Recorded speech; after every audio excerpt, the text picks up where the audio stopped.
Teman-teman semua, setelah kemarin kita membahas fatwa nomor 38 tahun 2023, yang dimana pada intinya Majelis Ulama Indonesia menghakimi, mengkerdilkan, bahkan mengintimidasi Syekh Panji Gumilang dan Al Zaitun akibat suatu gagasan menjadikan perempuan sebagai imam dan khatib. Padahal sudah kita bahas yang dimana ini juga terjadi, perempuan menjadi imam sholat di zaman Nabi, bahkan Nabi mengizinkan. Bahkan ada ulama yang termasuk dalam golongan salaf menyatakan dengan mutlak itu boleh. Hanya saja mereka mungkin dengan iri dengkinya dalam hatinya, atau bahkan hatinya sudah tertutup, matanya buta, nggak dilihat hadis itu. Sehingga dinyatakan dengan sepihak, ini sudah ijma dan melarang mutlak. Inilah suatu kemunduran peradaban Islam. Oke, saya katakan begitu saja. Dan mohon maaf teman-teman, jika saat ini banyak ya suatu webinar, seminar yang menyatakan bonus demografi Indonesia 2045 emas, itu nggak akan bisa kita capai. Yang ada hanya Indonesia cemas, dikarenakan para ulama, pemuka agama Islam masih mengangkangi kepemerintahan kita, mengangkangi kemerdekaan berpikir, gitu loh. Nggak akan bisa. Contoh film Kiblat kemarin dibatalkan. Bahkan konten kreator dari Madura yang membuat short movie Guru Tugas tanpa menyebutkan identitas pondok pesantren, tanpa menyudutkan salah satu pihak, dikriminalkan. Begitukah? Kita lanjut. Kemudian teman-teman semua, MUI mengeluarkan fatwa terbaru, yaitu fatwa nomor 47 tahun 2023. Mustaftihnya adalah Bareskrim Mabes Polri. Jadi berdasarkan fatwa ini, Bareskrim Mabes Polri menyatakan bahwa Syekh Panji Gumilang sebagai pelaku. Karena dalam fatwa ini dinyatakan dengan jelas Syekh Panji Gumilang sebagai pelaku dan menyatakan bahwa Syekh Panji Gumilang melakukan perbuatan yang haram. Artinya apa? Syekh Panji Gumilang diklaim, didikte masuk ke dalam neraka oleh MUI. Nah, ini bagi saya kurang ajar, teman-teman. Kenapa? Kok bisa surga neraka itu diputuskan oleh mereka? Mereka menyatakan haram. Bahkan mereka menyatakan siapapun yang mengajarkan ini, yang mengamalkan, ya, termasuk Al Zaitun, dia dikatakan haram oleh MUI. Dia dikatakan harus bertobat. MUI ini apa? Kok begitu banget? Mereka itu hanya makhluk, bukan khalik. Mereka itu hamba, bukan pemilik Islam. Ini suatu falasi logik bagi saya, menganggap dirinya superior hanya berdasarkan suatu dalil al-ulama warasatul anbiya, lalu dia bisa menghukumi seseorang dengan beranggapan bahwa dirinya sama dengan Nabi. Masya Allah, itu sungguh ironi teman-teman. Dan inilah yang ditentang oleh para pembaharu kita, bahkan itu juga yang ditentang oleh Nabi Muhammad SAW ketika beliau diutus. Dan juga perlu saya tegaskan bahwa kalangan imam tafsir yang menyatakan bahwa ada perbedaan pendapat dalam menyatakan Al-Quran itu kalamullah atau kalam Muhammad, karena kalamullah tidak ada lafaz, tidak ada suara, dan tidak ada bentuk, dinyatakan oleh MUI sebagai haram. Artinya apa? Seluruh ulama tafsir yang berpendapat sama dengan Syekh Panji Gumilang, mereka masuk neraka. Nerakanya MUI.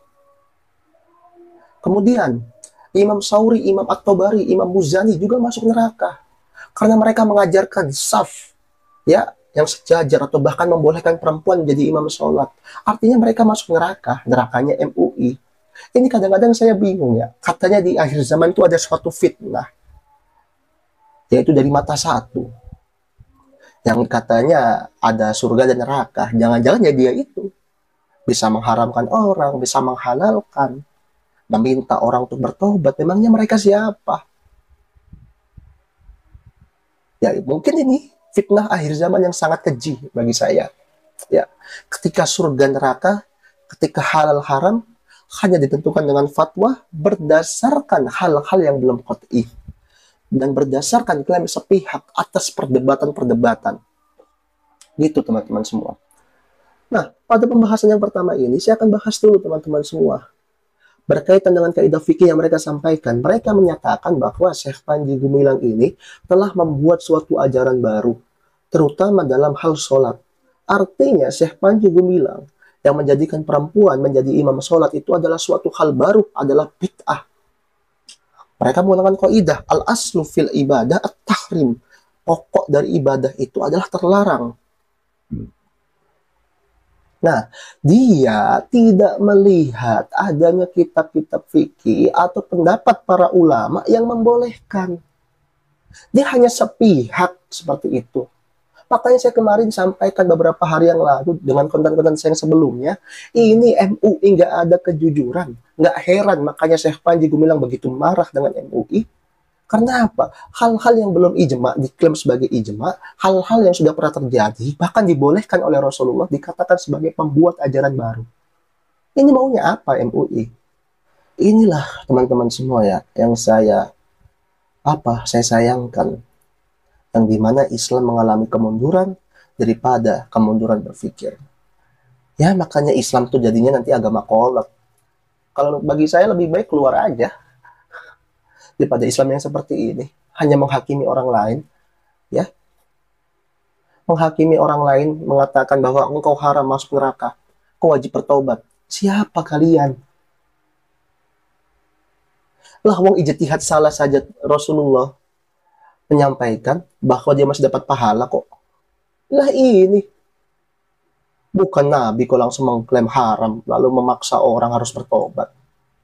Ini ajaran Islam apa ajaran kependetaan? Setahu saya pendeta-pendeta sudah tidak seperti itu. Ini mungkin memang harus perlu untuk dikoreksi secara sejarah Islam ini, agar ulama-ulama tidak seperti ini, merasa dirinya tinggi, superior, ya hanya berdasarkan suatu dalil al-ulama warasatul anbiya, lantas dia tiba-tiba mengatakan dirinya berhak menghukumi halal haram, padahal nggak begitu.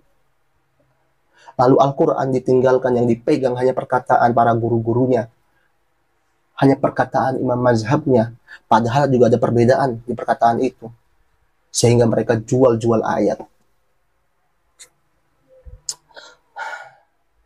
Kemudian teman-teman semua, yang paling saya sayangkan ya, mohon maaf, di sini MUI menjadi suatu kepolisian yang menyelidiki adanya pemahaman-pemahaman yang berbeda.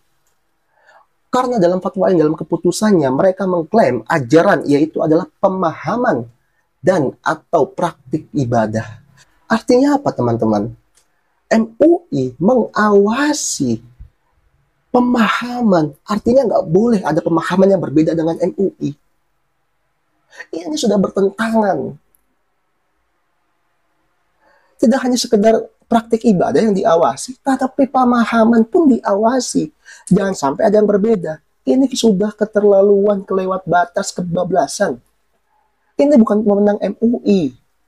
Artinya apa? Ketika negara menjamin kebebasan berpendapat, ya, MUI membatasinya. Hanya berdasarkan argumentasi, kemudian menggunakan fatwa, padahal negara kita menggunakan undang-undang dasar kok. Dibenturkannya undang-undang dasar dengan hukum Islam. Keluar saja kalian dari Badan Negara Indonesia. Cari negeri sana, bikin syariah di sana, jangan di Indonesia. Sedangkan ya teman-teman semua, Islam itu diturunkan, dirisalahkan kepada Nabi itu untuk memerdekakan akal. Kalau ada pemahaman yang berbeda, bukan berarti diselidiki.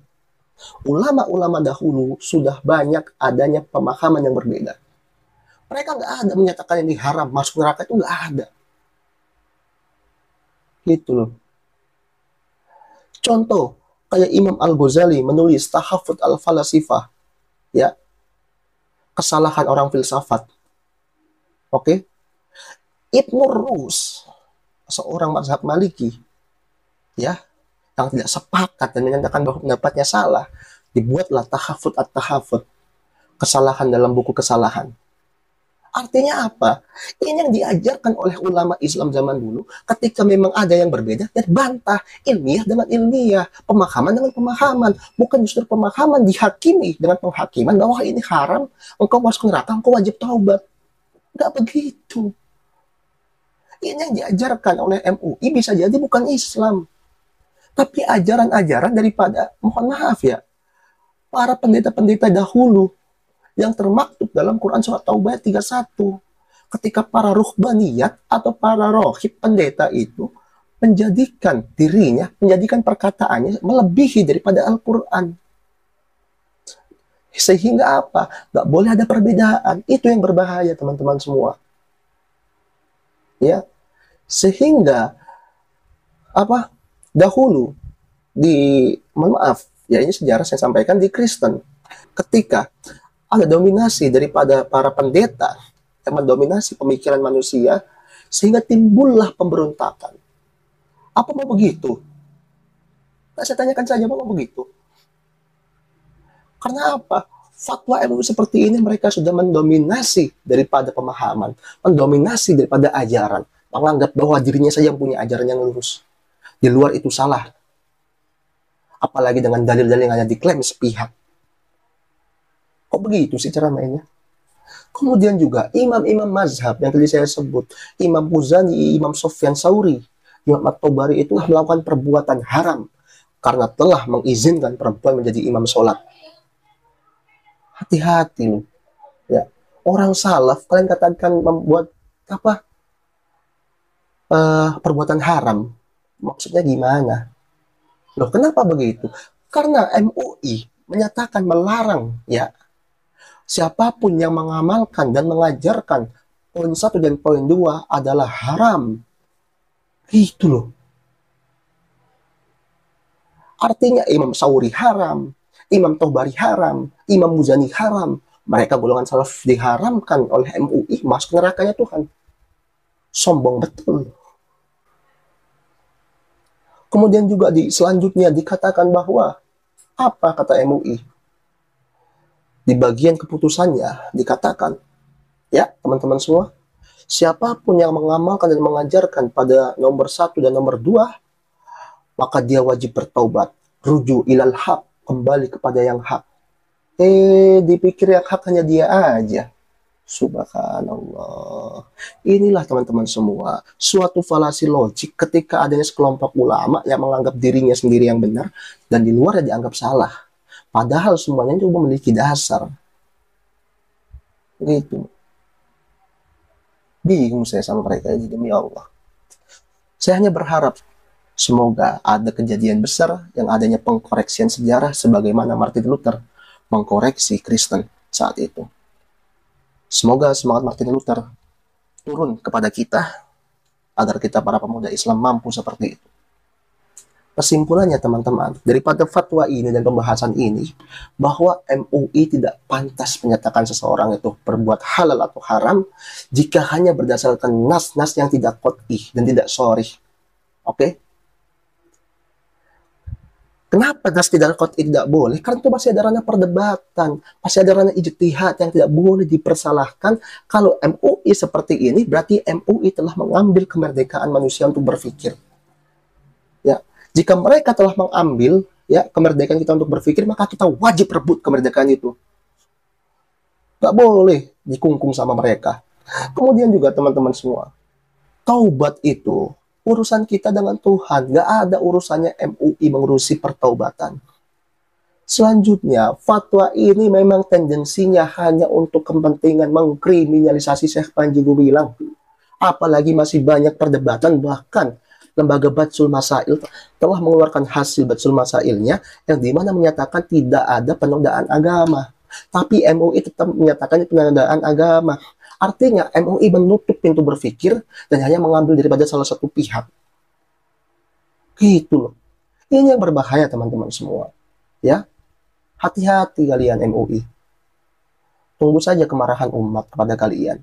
Ya. Allah ya Karim. Oleh karena teman-teman semua, mari kita terus berjuang bersama. Suarakan. Saya nggak peduli dikatakan haram, neraka, jahanam atau apapun, nggak peduli demi Allah. Yang penting bagi saya Tuhan meridhoi saya, itu saja. Kalau Tuhan tidak meridhoi saya nggak akan bisa membuat video sampai hari ini. Itu saja kok bagi saya. Saya bisa buat video sampai saat ini menyuarakan Syekh Panji Gumilang, artinya Tuhan meridhoi saya. Itu saja. Jika memang Tuhan tidak meridhoi saya, karena saya membela Syekh Panji Gumilang, mungkin saya sudah dimatikan oleh Tuhan, sudah diangkat nyawa saya. Oleh karena itu jangan pernah takut kita untuk membela Syekh Panji Gumilang. sekalipun dikatakan haram oleh mereka. Itu aja teman-teman semua. Selanjutnya akan saya bahas lebih dalam berkenaan poin-poin ya daripada fatwa MUI. Rahayu untuk kita semua, merdeka.